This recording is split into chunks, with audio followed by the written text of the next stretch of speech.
4 erreurs que font les immigrants quand ils viennent d'arriver à Dubaï.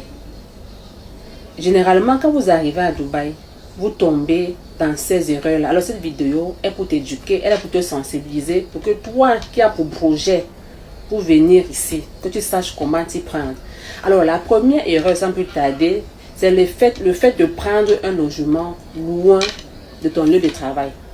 Parce que tu as vu au niveau de la carte, on t'a envoyé la location, tu as vu que bon, ça quitte seulement d'ici à ici. Ce que tu dois savoir, c'est que la distance que tu vois sur la carte là, quand tu vas maintenant sur le terrain, c'est généralement 5 fois plus. Parce que la carte, c'est juste un dessin de la représentation, ou alors c'est juste une représentation de ce qui est sur le terrain.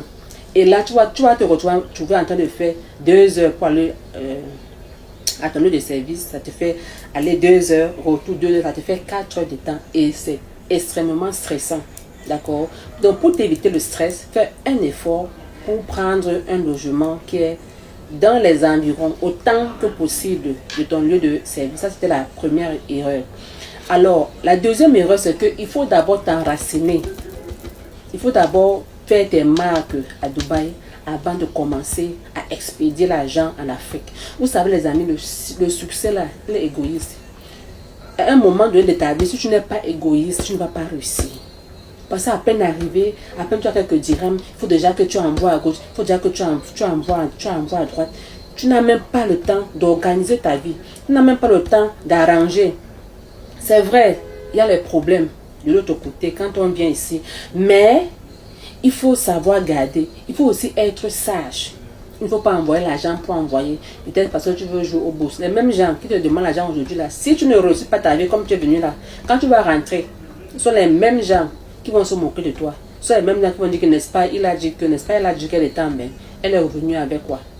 Donc prends d'abord le temps de bien faire tes marques, de bien t'enraciner avant de commencer à envoyer l'argent. La troisième erreur, c'est que tu dois avoir, c'est pas un cash ou alors une caisse de secours. On ne va pas dans un pays étranger sans avoir l'argent en réserve. Parce que même tu ne connais pas quand est-ce que tu vas trouver le travail. Tu viens dans un pays étranger, tu ne connais personne. Tu ne connais personne. Et si tu n'as pas de réserve, je ne vais pas te dire ce qui t'attend. Tu peux être malade, tu peux avoir faim, tu peux avoir un souci. Si tu n'as pas d'économie que tu as ramené du pays, tu vas faire comment ici? Donc ne te lance pas juste dans l'aventure, mon ami. Il faut avoir les réserves de sous. Parce que je ne sais pas quand est-ce que l'argent que tu vas commencer à gagner ici va tomber. Quatrième erreur. Tu fais souvent la confusion entre le visa de travail et le visa de tourisme. Pourquoi? Parce que quand tu es là-bas chez nous là, il y a les arnaqueurs en ligne. On te dit que non, même avec ton visa de tourisme là, dès que tu viens, tu commences à travailler. Et quand tu arrives même, tu commences à travailler, tu ne laisses même pas, tu ne permets pas à l'entreprise qui t'emploie de te faire le work permit ou alors un visa qui te permet de travailler. Et du coup, généralement, ils font ça au nouveau. Tu commences à travailler comme ça. Après, tu te retrouves en overstay. Tu te retrouves dans les problèmes. Parce que le délai est passé et tes papiers sont périmés. Parce qu'on t'a dit que non, avec le visa touriste, quand tu arrives, tu commences à travailler. Il n'y a pas de problème. Oui, il n'y a pas de problème. Mais quand tu commences à travailler, il faut que tu aies un work permit. Il faut que tu aies un document qui te permet de travailler pour le compte de l'entreprise. Et quand tu viens comme ça, ces entreprises-là, ils aiment souvent comment je vais dire ça, tromper les nouveaux venus parce qu'ils savent que vous ne connaissez pas. Donc, fais attention avec ton visa. Ça, c'était la quatrième. Et le bonus que je vais te donner à la fin, c'est que quand tu arrives dans un lieu que tu ne connais pas, cherche à entrer au milieu des gens.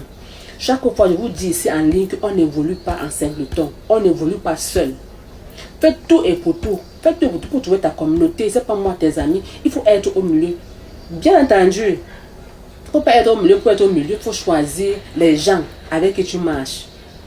Parce que quand tu as déjà ton visa de résidence, tu as, c'est pas moi, ton ID, tu as ton assurance, tu as déjà une vie un peu sécurisée là. Et tu te dis que tu peux rester dans ton coin. Tu vas rester dans ton coin. Un jour, tu auras un problème où ton ID ne pourra pas t'enlever de là.